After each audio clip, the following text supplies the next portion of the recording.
All right, so my fans on my page who are wrestling fans, this is for wrestling fans. So last night on Raw, after all this time, we finally got to see the Wyatt Six. And I'm going to say this now because I remember saying this when Bray Wyatt came back.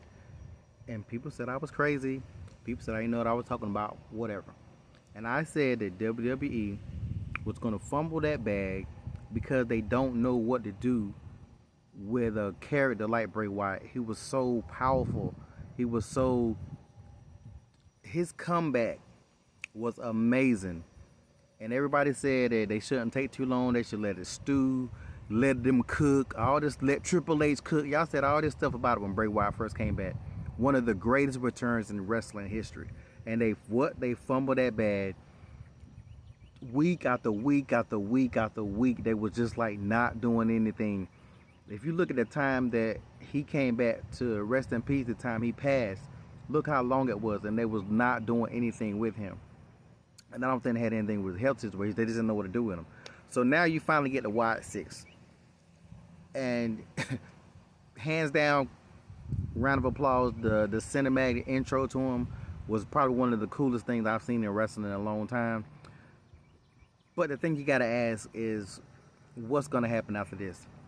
Who are they gonna go after? What are they gonna do? They literally destroyed everybody who was backstage. Again, that was cool. Even my man Gunther looked like he was about knocked out. They zoomed in on Chad Gable. Most of the other bodies you couldn't tell.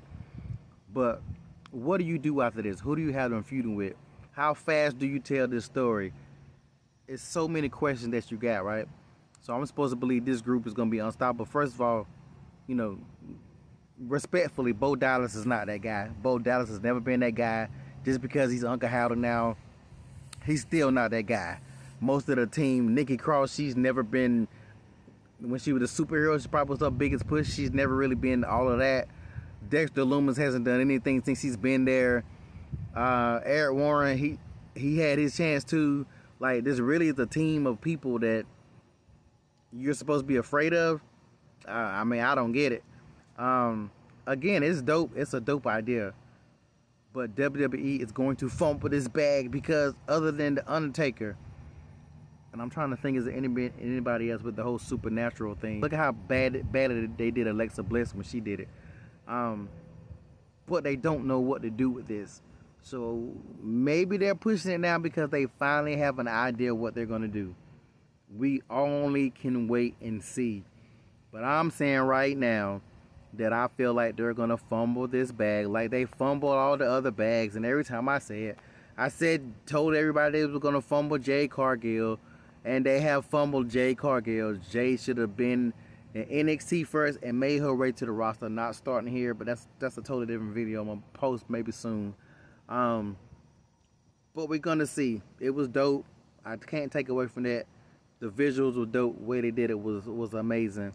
But just like when Bray came back, and that was dope. That was the dopest comeback of all time, really. And they fumbled it.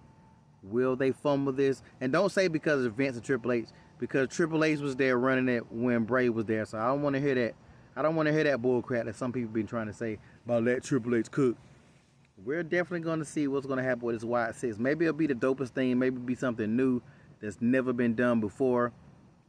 Only thing we can do is see, are these guys going to wrestle with that mask on? When they take that mask off, how much different are they going to look?